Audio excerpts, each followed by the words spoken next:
Hello and welcome to Chris Nelson Uncensored episode 3.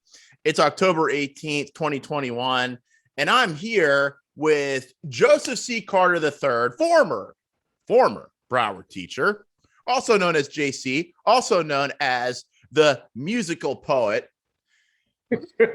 Joseph, thank you so much for joining me tonight. Thank you for having me. Now, you may remember, Joseph, from a certain video that got shared around the internet last month. Yeah. And we will go to that video now since it wants to play over and over again.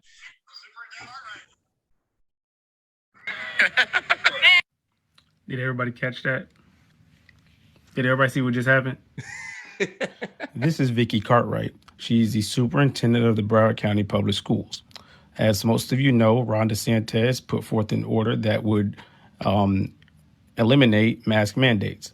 The Broward County Public School Board, however, has continued to enforce mask mandates on the students in the Broward County Public School system. Mm-hmm. This is a very crowded event that happened this past Saturday. And as you can see, no mask. This is Anna Fusco. This is the president of the Broward Teachers Union. The Broward Teachers Union has also continued to push for mask mandates in the Broward County Public Schools. Again, same event, just like 3 days ago, no mask. In all honesty, I don't care how you feel about the mask. Wear a mask, don't wear a mask, but the hypocrisy has got to bother you at some point. And that was that. And, Joseph, here we go. Let's shut this off now. Okay. So I mean, Joseph, so how did you first see this video that I made? I think it got sent to me by Elon. It was in the group chat, I believe. The Florida Fathers for Freedom chat. And that's where I saw it. And yeah, I'm pretty sure that's where I saw it because I don't think I would have seen it anywhere else. That's where I saw it, and then I took it from there, and I'm watching it, and I'm like, so the craziest thing about it is that I didn't have to do anything but let the video play, because the only thing I commented on was the hypocrisy. So when I saw the video, I was like, well, this is crazy, because when I recorded that video, I was in my classroom has a book closet. And I in the mornings, because I was getting there so early, I would always just go sit in the book closet, chill, listen to music until it was time to do like teacher stuff. So I'm sitting back there and I'm watching this video, and I'm like, and I'm looking at the table in the book closet. I'm like, I'm sitting here with a mask that I'm going to have to put on in the next like 15 minutes. And these people who are enforcing this mask ain't got no mask on. Well, no. So then you made the video, and then you posted it to your TikTok. You got a TikTok. Yeah. And you made musical. Yeah. And what happened from there? I wasn't expecting anything. Like So here's the crazy thing about TikTok is I got on TikTok last summer and I hated it. I was like, this is for Gen Z. This is stupid. So I deleted it after like 2 days. Then this past school year, last year I taught 4th grade in a private school, and it was like we were going into spring break, so we weren't really doing a lot. We were kind of like reviewing some stuff, but that last week before spring break is like a fun week. And I had never worked with elementary school kids, so I kind of took advantage of being able to just have fun with 9-year-olds. They're not as stressed out. So one of my students, he goes, Mr. Carter, you should make a TikTok.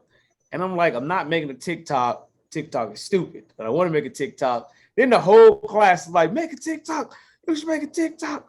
So I made the TikTok. Now, I didn't think anything was going to happen with the TikTok. The first few videos I posted, a couple hundred views. And I was like, all right, whatever. Then I remember on my lunch break, I ran to Dunkin' Donuts to get a coffee. And there's a sign outside the Dunkin' Donuts that says mask required. So I took a picture of the sign and I recorded myself going in and ordering a coffee with no mask. Oh, he did the same kind of thing. Yeah, okay. All right. So I walk out and I'm just, and that was it. Now that was the first video that kind of like went crazy. That video got like 120 views before TikTok just pulled it. They just pulled it down. So that was my first community guideline violation. You didn't wear a mask in a Dunkin' Donuts. You put people's lives at risk. And maybe, mind you, nobody in Dunkin' Donuts even cared. Like they were just like, I don't know that the donuts should be putting people's lives at risk, but we're not going to talk about that because weight doesn't matter. So you didn't wear a mask. So there's your first strike. So then what happened? So that's when I kind of like discovered, because what was happening was my Instagram had been getting hammered. Like my Instagram, because I'm a musician, my Instagram up until about 2019 was just music. It was literally music, new music coming out, shows. It was literally, that was it. And I got my Instagram account in 2014. So I had spent 5-6 years building that up to 20,000 followers on Instagram. Then all of a sudden we go into 2019. I started posting stuff about politics. I started posting Trump stuff. And here's the thing. From 2015, I made it like it wasn't a secret that I supported Trump. Everybody knew I supported Trump. I just wasn't putting it on Instagram because it was like, this is for music, whatever. But going into 2019, I started posting more political stuff. And that's when Instagram just started like killing me. Yeah, they don't like that. They don't like it. It's not about the politics, though. It's about the politics that you've chosen to support. Exactly. It's it feels like a bunch of pro-Biden, pro-Obama. That's fine. But because it was Trump, so I started losing followers, and I kid you not, I started losing followers by like the thousands. Oh boy. So that's brave of you, you know.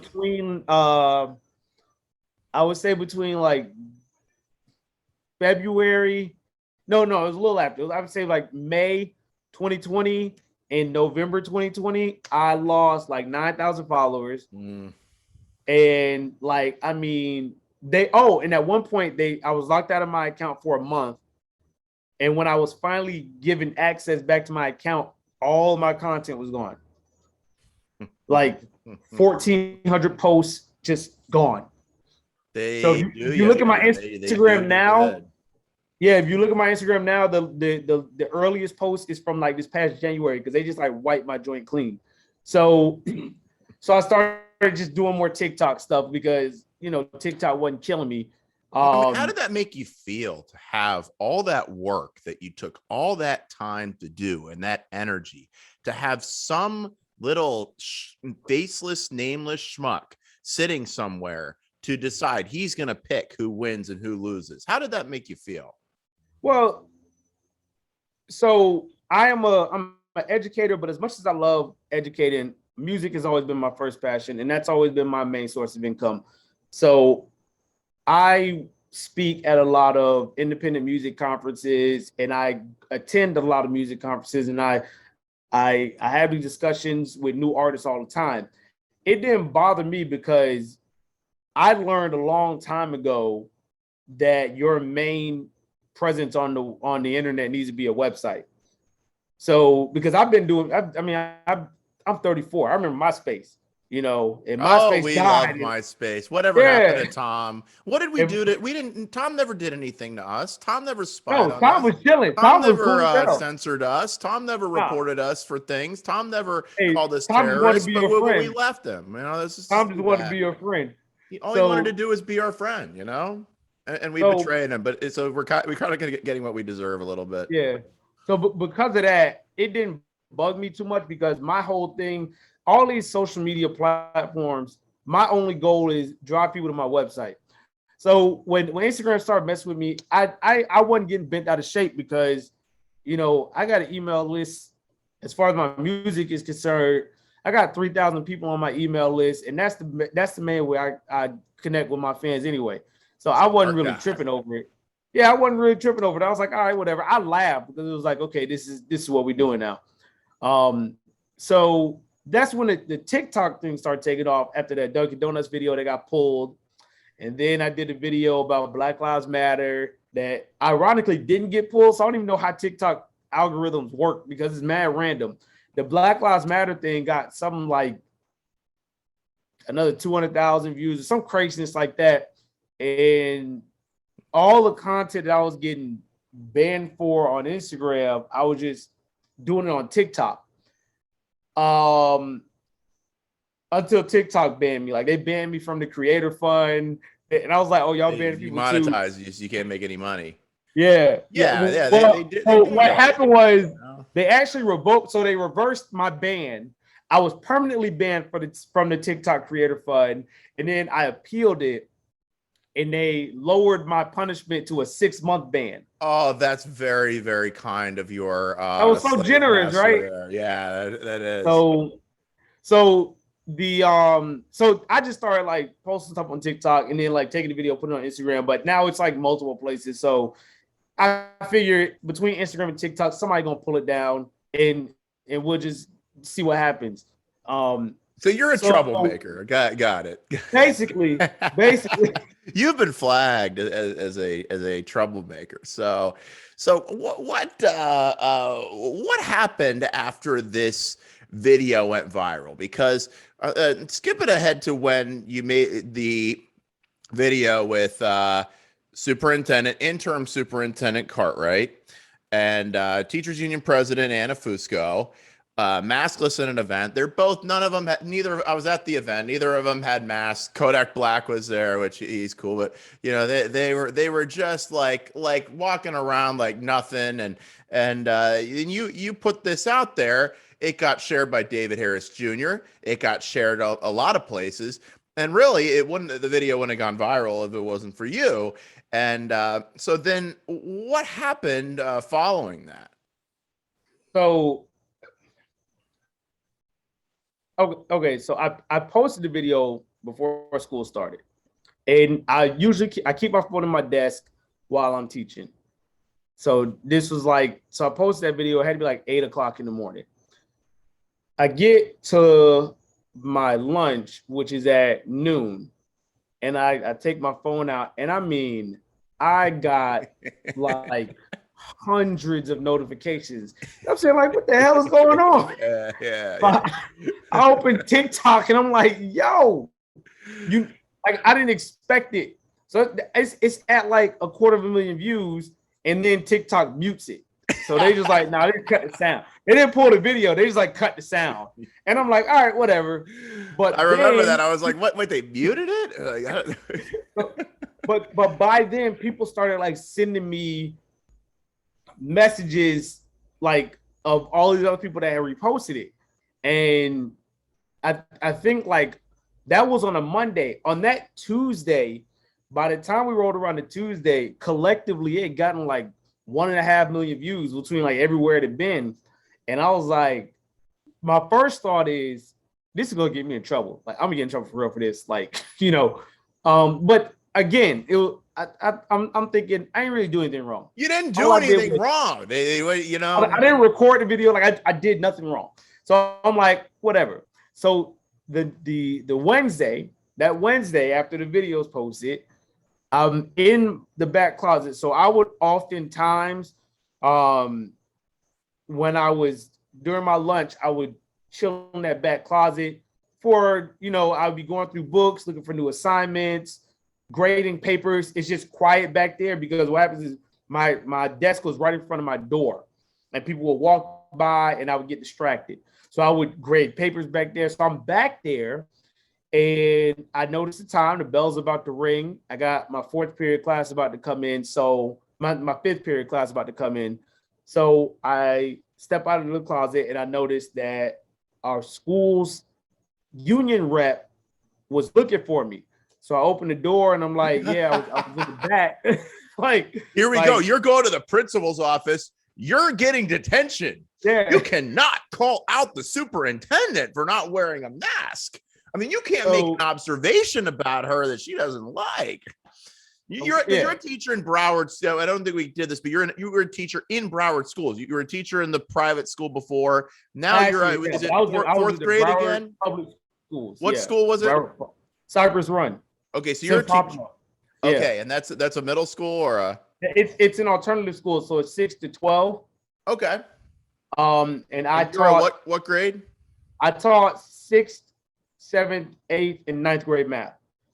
Oh, okay. All right. So you're a math teacher, 6th, 7th, 8th, 9th grade. You like to get to school early. As a matter of fact, it's something that you do on a regular basis. You like to sit in the back and where it's quiet and grade papers, things like that. Okay. Yeah. And then is it Mr. or Ms. Union Rep shows up? It's Miss. Okay. Now, Miss Union Rep shows up. So here's the thing. In the beginning of the school year, she had approached me, and they do this every school year, and I don't have a problem with this. She approached me because she didn't nag me. You have some schools where they'll nag you for the whole year and it gets aggravating. She didn't nag me. She asked me, she said, hey, we have the union. You should think about joining the union. Did the whole, union thing. And I told her, I said, no, I'm not going to join the union, but I appreciate the offer. And my main reason for not joining the union was because even my mom's been teaching since I was 9 years old. So she's been teaching in Broward Public Schools for a long time, but she's had years where she was in the union and she's had years where she wasn't in the union. It's kind of just depending on her situation, so people aren't married to the union in that way. I've never been a part of the union just because I'm not a union guy. Like in any profession that I've been in that had a union, I've never really been a part of the union. So I'm just not, that's just not how I move. So in the beginning of the school year, she asked me, was I going to be in the union? I was like, no. And my main reason was simple. It was like, look, y'all got this mask mandate. I don't want to wear a mask. So if I was to come to work with no mask and there was consequences, would the union back me on that? And the answer they're the ones pushing the mask. They're the ones that have the Broward School Board by the nuts and are pushing this thing. Pushing the mask. They are obsessed with it. The unions. And you know what? I've worked for the Broward School. I worked for Broward County Public Schools since 2011 in various capacities. As a substitute teacher, as an interim substitute teacher, as a teacher. I've worked for the Broward County Public Schools for a decade now. And I have never gotten in trouble for anything. I've always watched my back. I have never had any students say anything inappropriate about me. So my thing with the union is like, I'm not really afraid of anything. I'm not gonna do anything wrong that would warrant me needing the union to come rescue me because I don't do anything wrong. So the union steps in when a teacher's got complaints against them. So like, oh, we'll help you. We'll take care of you. We'll make sure you're guarded. Listen, I kid you not. We're gonna go off on a side story here, but I kid you not. I wish I was joking about this. I have there's a guy that I know, and I'm gonna leave it at that. I'm gonna be as vague as possible. I don't want nobody coming for my head. There's a guy I know. He's a principal at a private school now. He used to be a teacher at Dillard High School. He was caught sleeping with his students. Now, there were no criminal charges put up because all of his students were 18. So he was making sure he was only sleeping with the 18-year-olds, the seniors, but he still sleeping with students. Like, that's mad inappropriate. But instead of him losing his job, because he was a part of the union, he kept his job.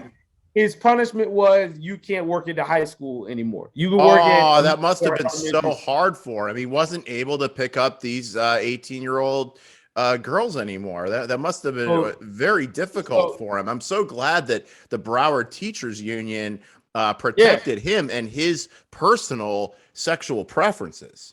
Exactly. So that's what they're there for. Okay, I got it. You can't work in the high schools no more. You gotta go work for it. So Joseph, you couldn't sleep with students if you weren't a member of the union. Is that exactly? Okay, all right. So you decided to say no. So okay. Yeah. So I say no. So we hadn't had a lot of interactions outside of that one to be in the school year. And to her credit, she was very cool with it. She was like, all right, cool. if you change your mind, just let me know. And that was it. Like I said, she didn't hound me. That was it. So she comes in and she was like, I was looking for you. And I was like, yeah, what's up? She was like, you got a minute? I was like, I got class coming, but what's the deal? And she goes, well, it's come to my attention that a lot of people are saying that you're showing up to work late. And I was like, well, and I'm not the person, anytime someone says a lot of people are saying, this usually means nobody's saying anything. And I'm not the kind of person to go searching. I was like, look, I'm not showing up late. And here's the reason why. My children's school is 15 minutes away. I have to drop them off at school 45 minutes before I have to get here. So it don't take me 45 minutes to make a 15-minute drive. I'm always here early. And I told her, I said, you can ask any of the security guards because I say what's up to them when I walk in, or you could check any of the cameras on campus. And she said, okay, cool, you're not late.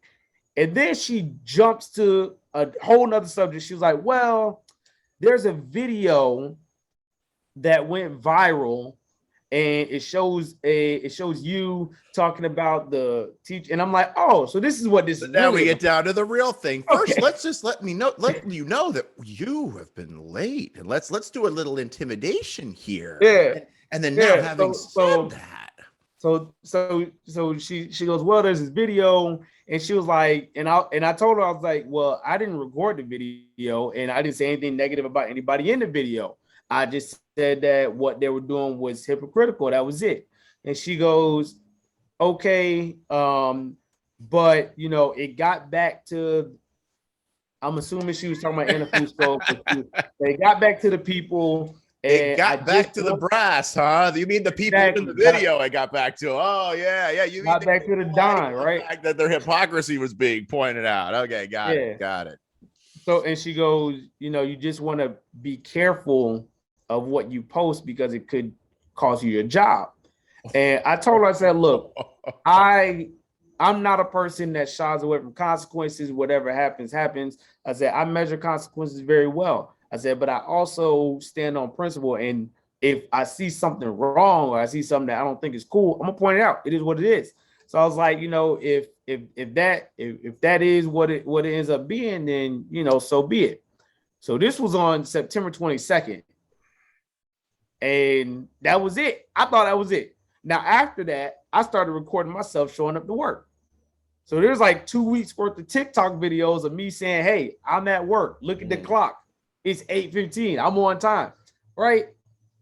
And I did it half as like me just joking around, but also just to point out that this is the stuff that, because I'm not the only teacher that is that feels like this. That feels like I can't say nothing. Well, I obviously don't feel like I can't say anything, but there's a lot of teachers that are on the same side as me that are like legit afraid to speak up. Oh, we know. Because they don't want what happened to me to happen to them. Oh. So I talked to them. Oh, no, we can't. I'm like, okay. Yeah. So that's why I was recording myself showing up to work. But that encounter was September 22nd. So after like a couple weeks, I'm thinking it blew over. We copacetic. It's all good because ain't nobody said nothing, right? I'm like, all right, cool. That blew over. Ain't nobody, no big deal. Then October 13th comes and we get through the entire day. I'm in my last class of the day, 7th period. Principal calls my classroom. He's like, in my 7th period, because it's an alternative school, there's a very small class size. So I only had one student in my 7th period class. And he got called to one of the guidance counselor's offices because they had to discuss something. I know he was getting ready to take the PSAT. So he had to iron some stuff out. We had an internship going on. So it was a lot of stuff he had to iron out with all those extra things he had going on. So he wasn't in the class. So the principal calls me, Mr. Carter, do you have any students? I'm like, no, he just stepped out. So no, not right now. Oh, can you come to my office? I'm like, all right, cool. I didn't think nothing of it because I had an observation the week before. Went well. We had a meeting about that observation. He said everything was cool. He gave me like some small, and when principals do observations, they always have some small things that you could add to your lesson or whatever. That's expected that all teachers go through it. Yeah. Your positives, your negatives, you get and it's like a performance review type thing. Yeah. And so we had already had the meeting on that. So I'm thinking, what is this about? And you had a good performance review. Yeah. Yeah. Like here was the critique. My critique, there was two critiques. Number one, I didn't have enough motivational posters on my walls. Easy fix. I went and I bought some motivational posters. Like it is what it is. Nothing about your performance personally as a teacher. Yeah. And then he told me like the way I was writing my math lessons on the board may be difficult for like a 12-year-old to understand. So he was just like, just reword it so it's easy to digest for 12-year-olds. Nothing. Those were like, fired those for. are the critiques. Not sleeping with any students. Like definitely not. Yeah, exactly. Maybe I should have been. Maybe that would have been that. You could. I mean, if you're a member of the union, apparently in Broward schools, you can sleep with students, and that's okay. You're not even going to lose your job. Yeah, slap on the wrist. Go get them next time. But if you're not part of the union and you make a video that makes the superintendent and the teachers union president, I think it's a big one here. They're buddies going back, by the way. And they knew each other before Cartwright came here. And you make a video that puts them in a bad light, then what? So what happened next? So he comes down, and usually our meetings were just me and him one-on-one. But now the assistant principal's in there, and I'm like, all right, I'm about to go down. Another one. That's the yeah. So he hits me with we're releasing you, and I'm like, all right, cool. He was like, he hands me a paper. He said, you're being terminated. Now you can choose to resign or you can choose to be terminated. Blah blah blah. So I choose to be terminated because I ain't finna resign. I sign the paper. I take my copy. I go to my class. I bring down my computer. I give him my keys and I leave. Because again, I'm not going to make a big fuss over it. It is what it is. Like, so that was last Wednesday. And Thursday, I wake up and I do a video like I had been doing. But I point out, like, y'all notice I ain't in my class. I saw that video. I posted. I'm at home. And I'm like, because I got terminated. And I had no reason. I called the Broward County Public Schools. I called downtown. I was like, yo, is there a reason? Like, no answer. I was like, okay, cool. Principal, no one gave me a reason. Their reason was because this is my first year in the public schools because last year I was out. So when you leave the system and come back, it's first year situation. So because this was my first year, the whole year is a probationary year and I can be terminated at any moment for no reason. That's what they told me. And I was like, all right, cool. I was like, I'm not owed a reason. It'd be nice if I had a reason, but I'm not owed a reason. All right, cool. So you didn't even ask him like, why? But that's the thing.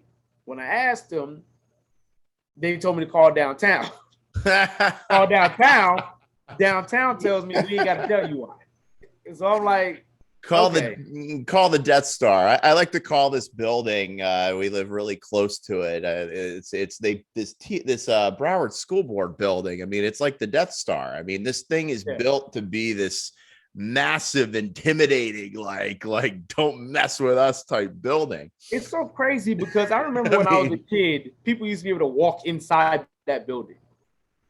Like it used to be like a open building. Like now it's like a closed off. But because remember, my mom, like I said, my mom's been teaching since I was 9.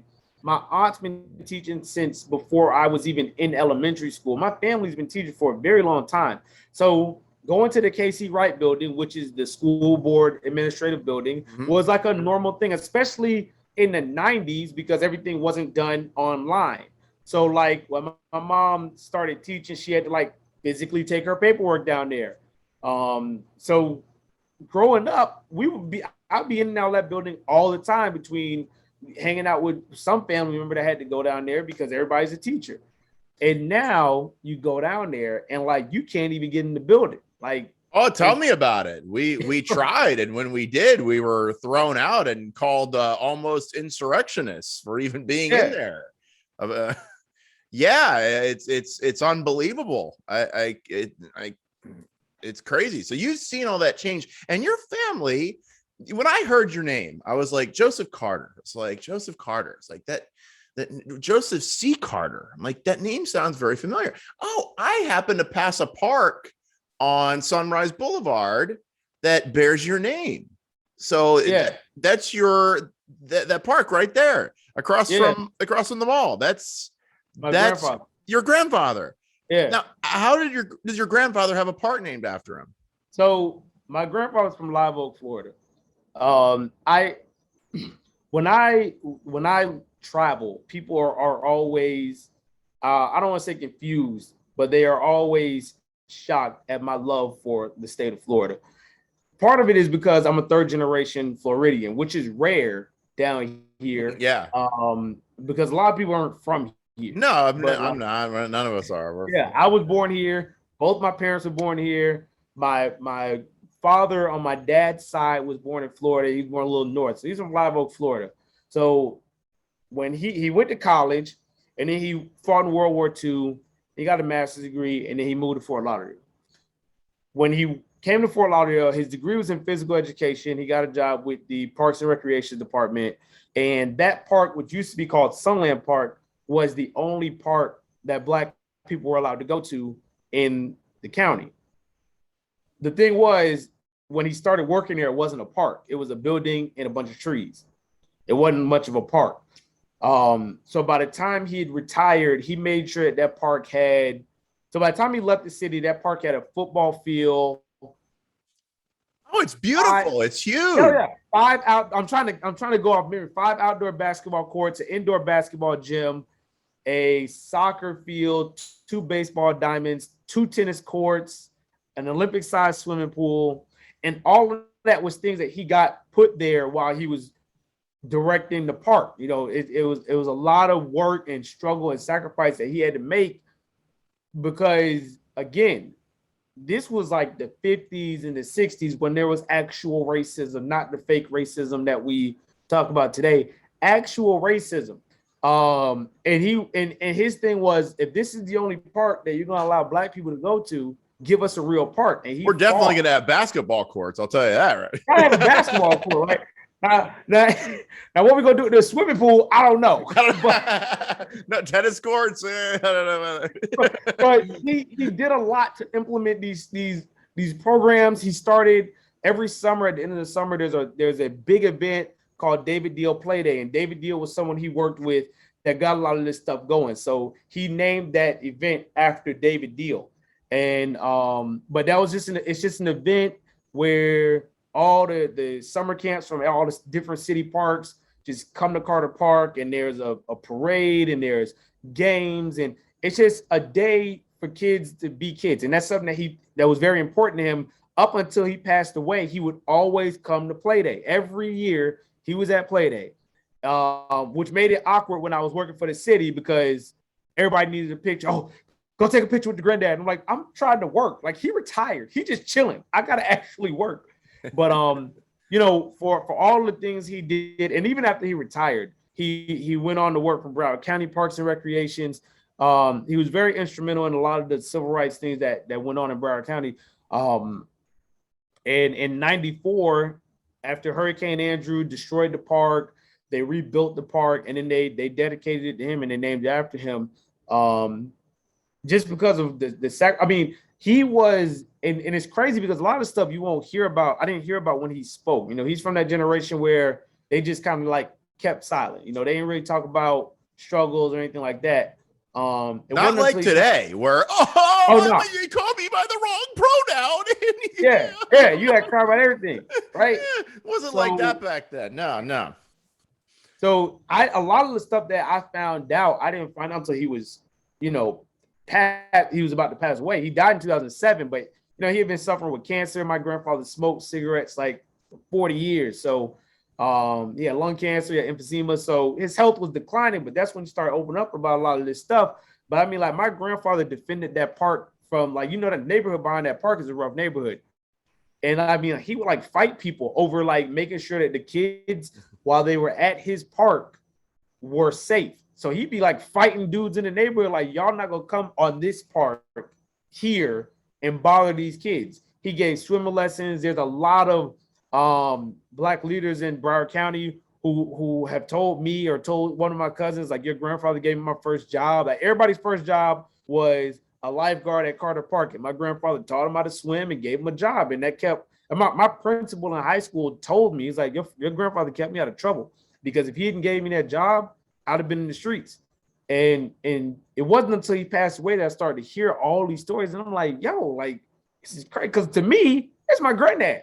Like, you know, I grew up with him. Dude couldn't remember our birthdays. Like, it was like, you know, but when he passed away, he had like a 3-day wake. It was like Fort Lauderdale Police Department, Fort Lauderdale Fire Department, BSO, the mayor, like, and it wasn't until he passed away that I really kind of felt the gravity of what he meant to the city of Fort Lauderdale.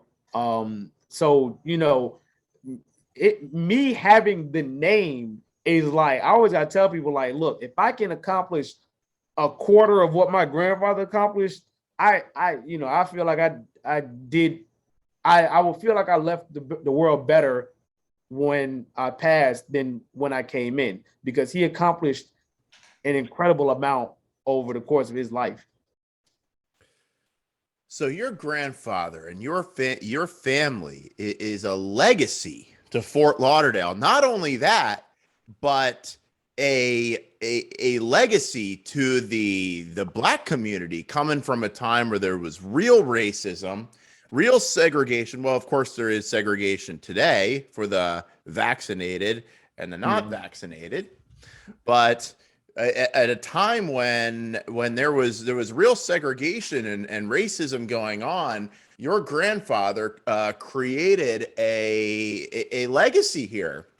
Yeah. And now it's come down to this, that his grandson is now being fired for, now we're not 100% sure why, but it seems very petty reasons by some very petty people who don't have such a legacy. Now, I didn't know this. I knew nothing about you. All I knew was, hey, this is Black dude that commented on the video. I didn't even know that you were a teacher. And he's called the musical poet. I didn't even know if you lived around here. And I thought I was like, wow, that's cool. And then I saw the video on David Harris Jr.'s page and stuff, and all over the internet. And I was like, wow. And then I was told, I was like, this guy's a teacher. His name's Joseph Carter. He is, do you know that he's the grandson of Joseph Carter as like the park? And you're like, yeah, the park. And it's so nice to hear about your grandfather, because I didn't know any of that stuff about it. Now, you are planning on running for office, right? Yeah. It's crazy story there too. So I've never wanted to run for office, but around 2014, 2015, I started getting a lot of people like, yo, you should run for office. Now at this time I was living in Atlanta. Like, me and my wife, we had moved to Atlanta. I think everybody in Florida goes through that phase where they're just tired of Florida and they have to get away, and then they move away and they're like, I miss Florida, and then we all move back. But we were living in Atlanta, but even in Atlanta, people were like, you should run for office, you should run for city council. And I was like, no, I'm not running. Like, I'm not running. So we moved back, and for years, people were like, you should run. Now, this past January, me and my wife were thinking about moving to Tampa. We love Florida, but I was just kind of like tired of Broward. So, and I'm a Bucks fan. So I was like, let's move to Tampa. And we were kind of like, we were struggling with making a decision. We didn't want to, we both are from here. My wife's from Miramar, and moving to Tampa, we'd already moved to Atlanta. And we figured Tampa would be a little closer. We were struggling with the decision. We were like, I don't know if I should move to Tampa or should not. We stay in Broward. What do we do? And we had to make a decision because our youngest son was going into kindergarten, and we didn't want to move him halfway through middle school. So we're like, if we don't move this summer, or if we don't move before the next school year, before he starts kindergarten, we stuck here at least until he goes to 6th grade. and we were just kind of like praying for a sign, praying for a sign, and I had Joyce Kaufman, who has been doing political talk radio in South Florida for 30 years. And she is one of my closest friends. She comes to me in January at the church picnic, and she goes, "You need to run for office." And that's when I was like, okay, she said it, I'm gonna do it. And it's really because I trust her opinion on this. Like I trust her, but B, I trust her knowledge in politics. And if she saw something in me as a candidate, then there was something. It wasn't just some person that heard me ranting about politics. So I was like, you should run. And I go to my wife, and me and my wife talk about it, and we're like, and my wife's like, well, if Pastor Joyce said it, and I was like, well, this might be the sign. Because I can't run to represent Broward and living in Tampa. So it was like, well, we're going to stay. So initially, I was going to run for the United States Congress in District 20. That's what everybody wants to do. Everybody wants to run for Congress. Yeah. And my thing is, like I said, I have this really, really like unwavering love for Florida. And I was like, I don't want to go to DC. So I started to look, but because I didn't want to just represent any old district. I wanted to represent a district that meant something to me. And the Florida State District 33, hit all my grandfather's park is in that district. My high school is in that district. My church is in that district. The church I grew up going to is in that. Everything just fell in that district. The neighborhood I grew up in, and I was like, no, this is the district I want to represent because this district has everything that made me the person I am today. The schools I went to, the neighborhoods I grew up in. So I was like, no, I'm gonna run for state senate in District 33. I didn't know until maybe July that the person running opposite me in that district was the school board chair. That would be the Dr. Reverend Rosalind Osgood, who has called us mean names, almost insurrectionists. I don't know what that means because we attended a school board meeting. She's made lots of outlandish statements about people that come to school board meetings, and she's running for state senate, and would that be next year? Yeah, next November. Yeah, because Perry Thurston just resigned. Perry Thurston resigned because he's running for his congressional seat. Yeah, correct. And now you are already signed up. You're ready. You're ready to run. You've got everything in place. You got a website up and everything. Yeah, I filed my papers in the beginning of August. I wanted to make sure I had all my ducks in a row. I wanted to make sure my main thing was I really wanted to make sure that my family was prepared for whatever happens. So between January and August, I was kind of going to events and, kind of dipping my toe in the pool, trying to see like what kind of toll is this going to take on my family. And then by the time we got to August, I was like, okay, let's jump in. I'm going to run, file my paperwork, website up, and everything like that. But so Florida State Senate District 33, yeah. And here we go. Now, do you think, you don't have to answer if you don't want to, but do you think the fact that you are challenging Osgood, not only that, but you're not just some guy, some dude, whatever, you actually have a good shot at beating her. I would say a great shot at beating her. Do you think that your firing had anything to do with the fact that you are challenging the head of the school board for her precious state senate seat that she seems to think should just be given to her? I'm not going to say that's the reason. You don't have to answer. I will say this though. when you don't give a reason at all, you leave people to wonder. And I have you have a subscribe to all the stuff on Telegram on your account. No, oh, sorry, go ahead. Okay, cool. So I my only thing is, when you don't give a reason at all, you leave everything up to people's imagination.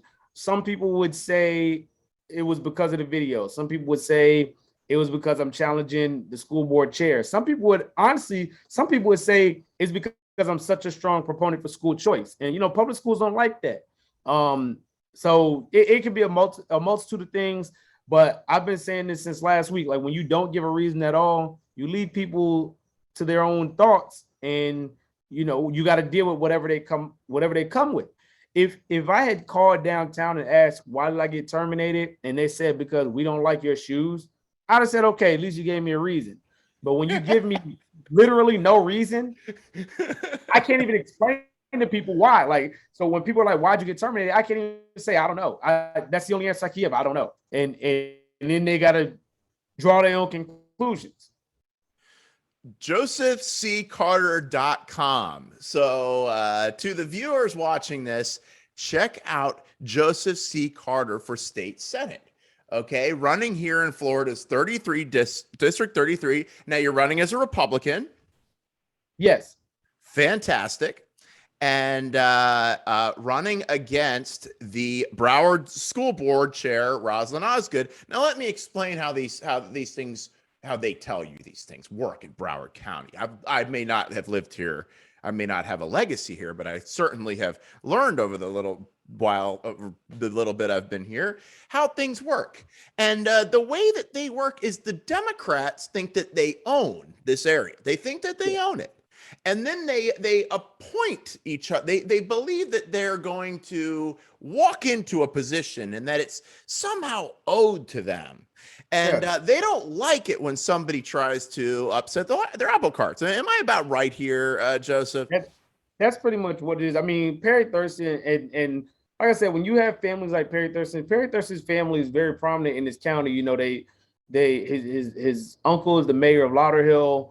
So when you have families like this, when they're in politics, there tends to be this legacy situation that goes on, this dynasty situation that goes on. When Alcee Hastings passed away and Perry Thurston immediately jumped in that race, I knew he felt like it was owed to him. It was his to have, because that's how these things work. And when Rosalind Osgood jumped in that Senate race, again, this is another situation where she just feels like it's hers. Like, she doesn't have to. Here's the craziest thing is, people don't even know she has to deal with a primary opponent. There's another Democrat trying to get that. Like, there's another Democrat candidate. So because of this entitlement that she has, she's not even paying attention to the fact that she has a whole primary to deal with. She might not even make it through that primary. But either way, let's forget. Honestly, she's somebody that I'm totally tired of hearing about, because she's not even the entire Broward School Board. And there's actually at least one very, very decent person on that school board. And and there's, what do you think about and then we can wrap this up. Thanks for joining me. And I want to talk a little bit more about your campaign. But there have been some threats from students within Broward schools that now it's being talked about a lot. Some very serious threats of violence from students to teachers and other students going around social media. That's in light of what happened with Parkland, has got some people very concerned. Being a teacher or now a former teacher in Broward schools, I mean, are you concerned about the safety of the kids? I'm concerned about the safety of all individuals involved. And here's the thing that bothers me the most is, I remember when I was a kid and I came up through the Broward County Public Schools. I went to Stranahan High School, Parkway Middle School. So I know, I came up through the Broward County Public Schools. And I remember, if I got in a fight, it was 10 days. Like, we just kind of knew that. We get suspended. It was 10 days home. And there was a disciplinary factor. I've seen that just kind of go away through these promise programs and all these second chance and all these other, to give you an idea, back in, I want to say it was like 2012, 2013, it was within my first few years working with the school board. I was working as a substitute teacher at Dave Thomas Education Center. And I had a student walk into my classroom, sell a dime bag of weed, and walk out. Now, I'm from Melrose Park. I know what selling weed looks like. Like, I know what the exchange looks like. And I'm sitting here, I'm like, did this dude just like walk in my class and like sell a bag of weed like in front of my face? So I go to the assistant principal and I'm like, yo, you know, this just happened. And, you know, what needs to be done? And she goes, well, because of the promise program and this school to jail pipeline, we really can't do anything about it. We can suspend them for 2 days. Wait, and what? Because of the promise program, you can just sell drugs in school and nothing happens to you? There is no discipline. So what? I'm sitting here thinking, like, if he did that across the street, he'd be in cuffs. Here, we just gonna suspend him for 2 days. And that's when I really started to notice, like, there were some really, really, like, just gaping holes in the disciplinary situation in Broward County Public Schools. Now, I don't know if this is going on in any other school district because I've only worked for Broward County, but when the year that the year that the shooting happened at Stoneman Douglas, I was working at Margate Middle School, and I had a student at Margate Middle School who every time he would get upset, he would make threats. I'm gonna shoot the school. I'm gonna shoot this person. I'm gonna blow this up. And he was a sixth grader. And I went to the other members of the team. I went to the social studies teacher, and I'm like, are you all? And I'm sitting here thinking, I'm like, has anybody written him any referrals? Because I keep writing referrals and nothing's happening. And they were all like, we write referrals, they don't do anything, they sweep it under the rug. And I'm like, but he's like, now I remember when I was in middle school, they made it very clear that if you say anything about shooting anything on this campus, you are expelled. Here we had a student making these threats. Exactly. Here we had a student making these threats almost on a daily basis. And what ended up happening was I ended up calling downtown and filing a formal complaint because the principal and the assistant principal at Margate Middle wasn't doing anything. And I called downtown because I'm sitting here like, last thing I need is for this dude to come out here and really like shoot the school up. Your life and people around you isn't. I mean, you know, Exactly. when does the safety of other people come into play? And this is what they're dealing with now still. So I called downtown, but get this is the craziest part. I called downtown and, you know, they do an investigation, whatever. They do what's called a threat assessment, and they contact the school and they let the school know. And I put my name on it. I always put my name on stuff. They said, do you want to remain anonymous? I said, no. You can tell them I said it. Because then they got to come and confront me about it. So I get called into the assistant principal's office, and she's telling me that there's a hierarchy of these things. And I'm saying, like, but I brought this to y'all. Y'all didn't do anything about it. So I called downtown. And this is what she told me. She said, we did a threat assessment, and we determined that he's not a threat because he doesn't have access to a gun. Now, wow. I grew up. How did I grew up, like I said, I grew up in Melrose Park. I spent a lot of time in Sunland. This kid lived in Pompano. Him and his mom were struggling. So I'm guessing probably what area of Pompano. Yeah. And him and his mom were struggling. So I know they weren't living in a car, they were living in a hotel. Now I'm sitting there thinking, I know places in Pompano where you could get a gun for a bag of Skittles. Oh yeah, it's very rough in areas of Pompano. Yeah, exactly. Just because you went to his house and you didn't see a gun there doesn't mean he doesn't have access to a gun. And I'm like, that's what. So, you know, long story short, Stoneman Douglas happens. Now all this happened before Stoneman Douglas. When Stoneman Douglas happens, you see like just panic because no one was prepared. Even though we had Sandy Hook, even though we had like all these other incidents, no other school district, they all just have this mentality, it won't happen here. Until it happens there and no one's prepared. My concern following that experience was that young man transferred to another school, but he transferred to another school with no paper trail because they never filed referrals. So he went to another school, and that school doesn't know what they got, and that's the same situation with the dude that shot up Stoneman Douglas. He had been through a lot of other schools, but because they kept sweeping stuff under the rug, there was no paper trail. So when he's making these threats, everybody's just looking at and they sweep it under the rug because he's never done it before. Whereas if every time it was documented, it was taken seriously, that kid wouldn't have even been able to buy a gun because there would have been so many flags when they did his background check that he wouldn't have been able to buy a gun. But go ahead. So if you come down to the school board because you're upset about masks on kids and you challenge them on it, they'll be having the FBI look into you and they'll be looking at you very closely. But if you are a kid, a student in Broward schools right now who makes repeated violent threats up to saying, I'm going to shoot people, then because of this promise program, which is still in effect now, there's no paper trail and it just gets brushed under the rug and he could end up being transferred somewhere and the people there they could be there with a ticking time bomb is what you're telling me. Exactly. And so these schools are not safe. What would you do to help fix this? I mean, I see. First of all, the promise program has got to go. Like I get, and again, I think a lot of these policies, they get put in place with good intentions, but they don't fix the problem. You're putting a Band-Aid on like a decapitated arm. Like it's not, these issues have to be dealt with at a deeper level. And I believe that these programs that just coddle misbehavior, they just make the issue worse because this child doesn't feel like there's any consequences. This child doesn't feel like there's anything that's going to, they can do whatever they want.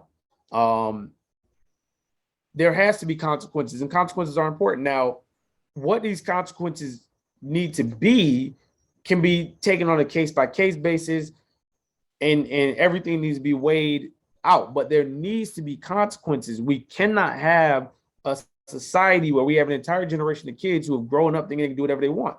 I had a student at the school that I was just terminated from. There was a student who would show up to school.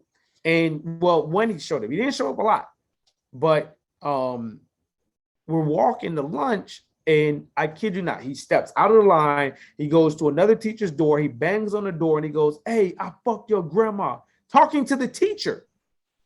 And when you have a system that allows this type of behavior, you are not helping anybody involved in the system. These children are not learning the skills, because what I try to understand, what I try to get my students to understand is these behaviors that you have, these behaviors that you are holding on to, there's going to come a time where it's not going to be a call home to your mom or a referral or detention or you suspend it.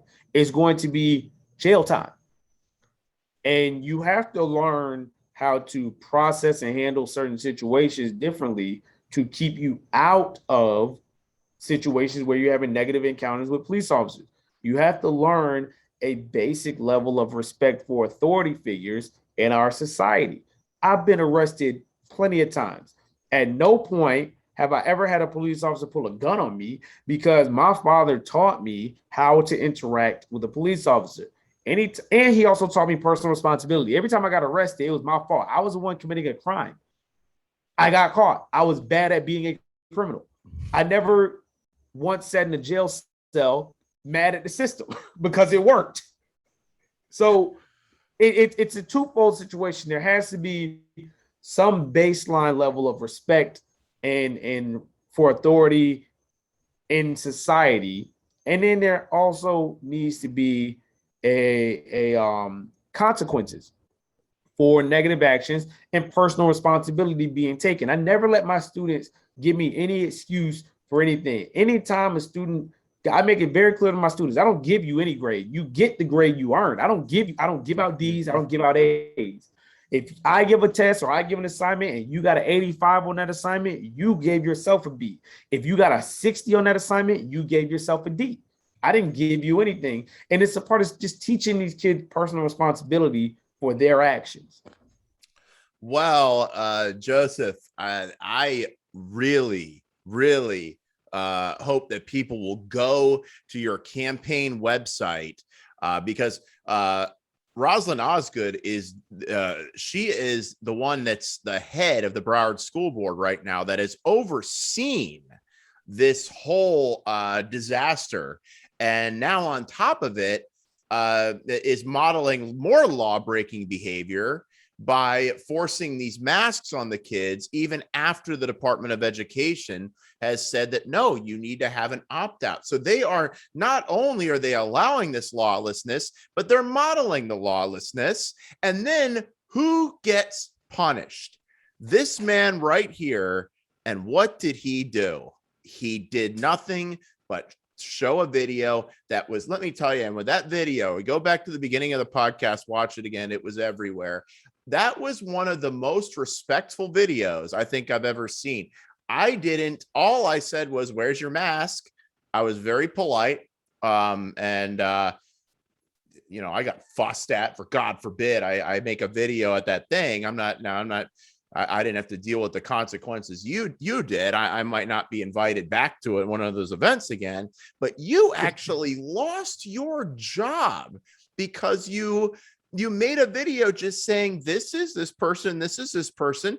They are disobeying the governor, but yet they're at this thing not wearing masks. So this is the state that we're in right now. And I am very, very excited that you are running for Senate, and we need somebody like you. We don't need a promise program person in there. We don't need this person that's been, if she gets past the Democrat primary, that's been doing what she's doing. Here we've got Joseph Carter III. Now, how can people really help you with your campaign, Joseph? Well, if you are in Broward,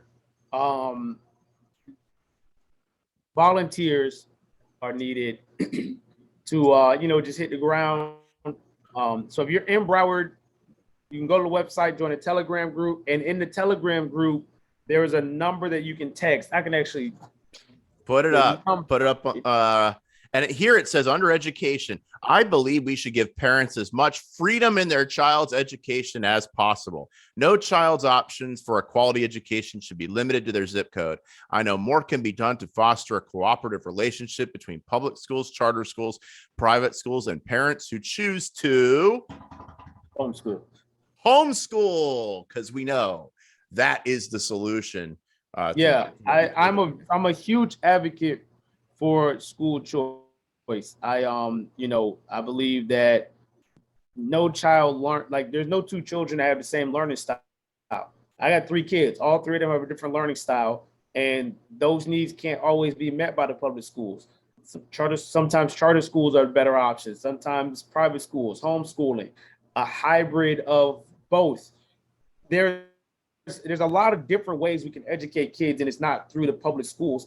So I'm a big advocate for homeschool. I think the government should give as many choices to the citizens, to parents as possible. The less the government is involved in making decisions, the better off people are. Amen. So I have a number here. And it's go ahead. Text. So if you want to volunteer, text WIN 2022 to 866-891-4169. Oh, that's a long number. Yeah. Okay. Text WIN 2022. Okay. To 866-891-4169. And that is where I'm building a list of volunteers to get involved. If it's making phone calls, knocking on doors, whatever we need. If you don't live in Broward County and you can't get down here to volunteer, then you can always donate to the campaign. Rosalind Osgood right now is getting tons of free press. So we can take, we'll take as many donations as possible. $1, $100, whatever people can donate. You can donate at the website, josephccarter.com.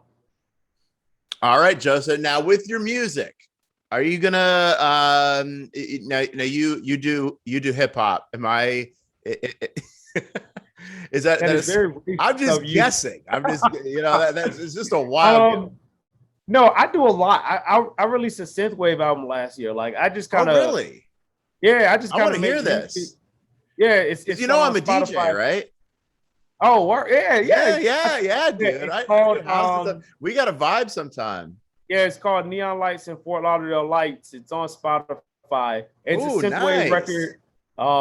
I just released I just released a record called Intrepid Sounds, and it's kind of like a mashup of ambient, lo-fi.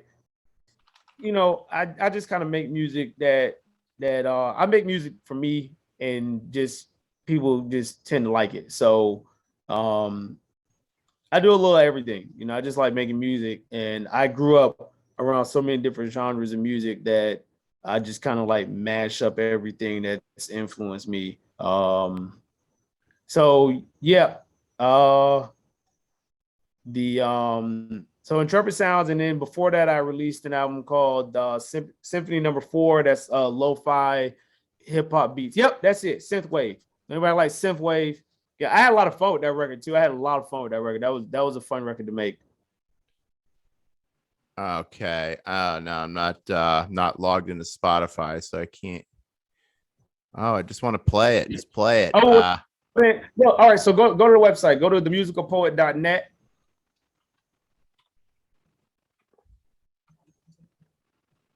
Wait. It's hold on with a Z. Okay, it's the music. Muzikal. Yeah.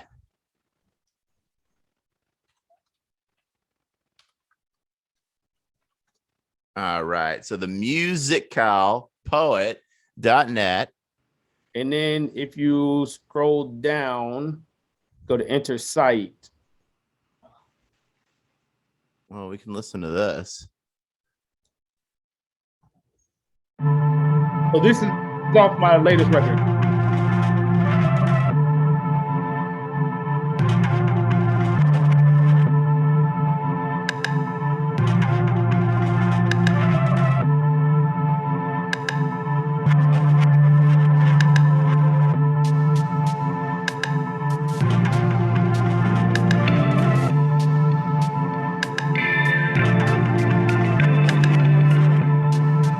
I know the video's fun here. I know it's annoying.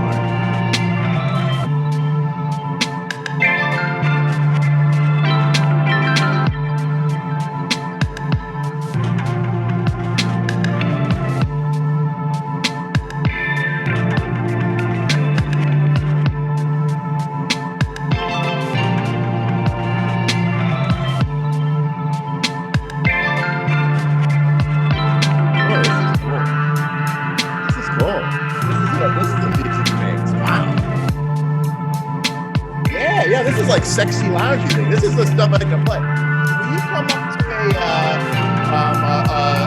a party I'm DJing on Friday night? I know you got a family and stuff. Will you be able to come up to a party I'm DJing on Friday night up in Boca at True Lounge? I think I'm free Friday. Oh man, that would be awesome. That would be awesome. Yeah. Is there a certain song you want me to play? If you wanna hear the synthwave, it's on the music tab. So if you hit music, it's on that page. Cool. They like see. I just immediately stereotyped you and thought that you were a rapper, of course. But this is cool. Now, okay, which one do you want me to play? So my favorite one off of go down to Neon Lights at Fort Lauderdale. Fort Lauderdale Nights Neon Lights. It's one of those two. And my favorite a park in Fort Lauderdale. There you go. There it is. Neon Lights, Fort Lauderdale Night. Which one? My favorite one is Los Olas Boulevard. Oh, look, he's got all the different things in Fort Lauderdale. Elbow. And you live right here in Fort Lauderdale, right? Yeah, I live on Sunset Strip. So I'm in Sunrise, but I'm in Fort Lauderdale. Okay, yeah, I know. Yeah, that's practically Fort Lauderdale. Yeah. All right, play Elbow Room? No, Los Olos Boulevard is my favorite track on that one. Hey, babe, we're going to Jackson. That place is awesome. It is like a staple with her.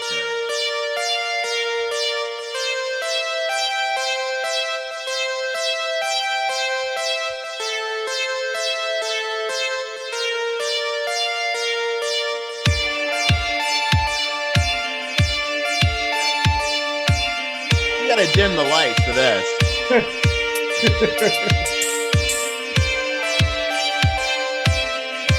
Oh man, I love this is the music you made.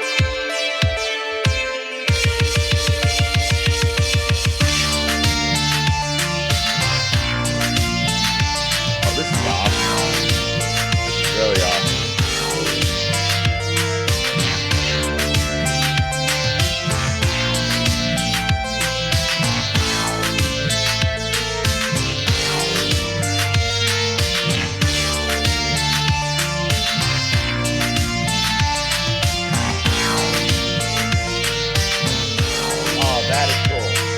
That is really cool.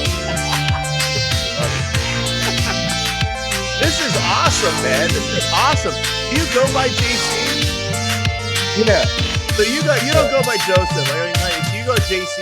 I see you've got JC on all your clothes and stuff. Like you got your own brand going on there. Yeah. All right, that's really.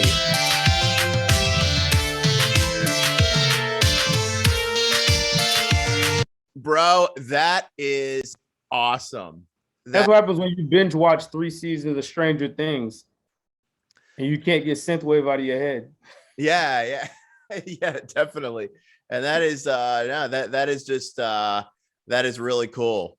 And wow, that's awesome. I'm so glad that you took that video and made it the way you did, because I was kind of upset that I didn't actually, ask them questions on video and stuff when I was at that event. But I think things worked out exactly the way they're supposed to. And I'm just saying, you have a very strong faith in God, don't you? Yeah. I grew up in the church, and I should, in all honesty, through everything I've been through, I should be dead. But there's a reason my heart's still pumping. So it's very difficult for me to look at everything that's going on in my life and not believe in God, because there's been some higher power pulling me through all this. So yeah, because you said you've been arrested a couple of times. I mean, do you want to talk about that? I mean, I've been arrested a few times. Like me, I at one point, when me and my wife got through 2014, I think that might have been the first full year I hadn't gotten arrested since 2008. I think every year there was like an arrest. And then we moved to Georgia, and I'm like, yeah, no more arrests. I moved back to Florida, and I got arrested within a year of being back. And I was like, come on, man. Was this just like weed type stuff and little? Not even. It was just, crazy. It was like stupid stuff, like violating probation. You got caught in the system. Yeah, I would violate probation for like the dumbest stuff. I don't even remember what I was on probation on. I was on probation for like 6 years, and I don't even remember what I was on probation on. But I got violated once because I was driving with a suspended license. I got violated once for leaving the state. I mean, I got violated once. It was a lot of my arrests stemmed from one charge that I was on probation for, and I just kept violating the probation for stupid stuff like that. Like, I don't think people understand that system. When you get caught in it, it's very difficult. It's very hard to climb out of that. It's very hard. I was on probation for 2 cases at once. So instead of me paying the normal $75 a month, I was paying $150 a month. And the Broward Sheriff's Office would not merge my cases. So I had 2 separate probation officers, and one was at the West Regional Courthouse. One was downtown. So I was going to 2 separate probation officers, 2 separate days every month, paying 2 fees. And me and my lawyer went through like it took us like 4 months to finally get them to at least just give me one probation officer. It wasn't even about paying 2 fees. It was about I gotta take 2 days off work.